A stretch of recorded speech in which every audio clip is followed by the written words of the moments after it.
میں نا ساڈا شوق ہوتا ہے کہ جناب علی ساڈا بچہ یہودیاں دی تعلیم وال جاوے، پروفیسر بنے، ماسٹر بنے، جناب علی ڈاکٹر بنے، بڑے وڈے وڈے عہدے تے جاوے گا تے بڑی دولت جمع ہونی ہے۔ اس وقت مسلمانوں دا شوق یہ ہوندا سی کہ ساڈا بچہ دین مصطفیٰ دے رستے تے چلے تے اگے اگے ہوئے۔ غزوہ احد دے اندر چھوٹے چھوٹے بچے دو آئے، ایک دا نام سی رافع بن خدیج، دوسرے دا نام سی حضرت سمرہ بن جندب۔ یہ آئے نا تے آقا کریم صلی اللہ علیہ وسلم نے فرمایا بچے جہاد دے وچ نہ جاویں،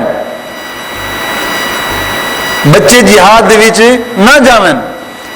تے رافع بن خدیج نے کی کیتا، یہ پیراں دی انگلیاں ہوندیاں نا، پیراں دی انگلیاں دے بل تے یہ اس طرح کر کے کھڑا ہو گیا تاکہ میں چھوٹا نہ نظر آواں، چھوٹا نہ نظر آواں، تاکہ میں قبولیت رستے تے چلا جاواں۔ پیراں دے اس طرح کھڑا ہو گیا تے آقا کریم صلی اللہ علیہ وسلم حضرت سمرہ بن جندب دے پیچھے ہٹ گئے تے اے تے پیراں دی انگلیاں تے کھڑا ہو گیا تے قد برابر ہو گیا۔ حضور نے فرمایا ٹھیک ہے تو ہی چلا جائیں۔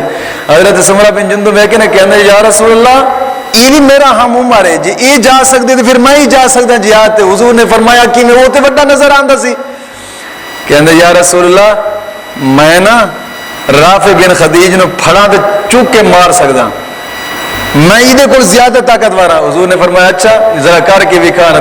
حضرت سمرہ بن جندب نے پھڑیا نا حضرت رافع بن خدیج نے تھلے سٹیا۔ حضور نے فرمایا ٹھیک ہے تو ہی چلا جا جہاد تے۔ ہائے سن بچے ہن اس گل تے اے نہ ذہن وچ رکھیا جے کہ حضور نو تے پتہ کوئی نہیں سی تاں او تلیاں پڑھ کے کھلوتا سی۔ مت کوئی یہ خیال رکھے کہ حضور تے علم غیب نہیں سن جان دے، نہ خود تے حدیث بیان کی تھی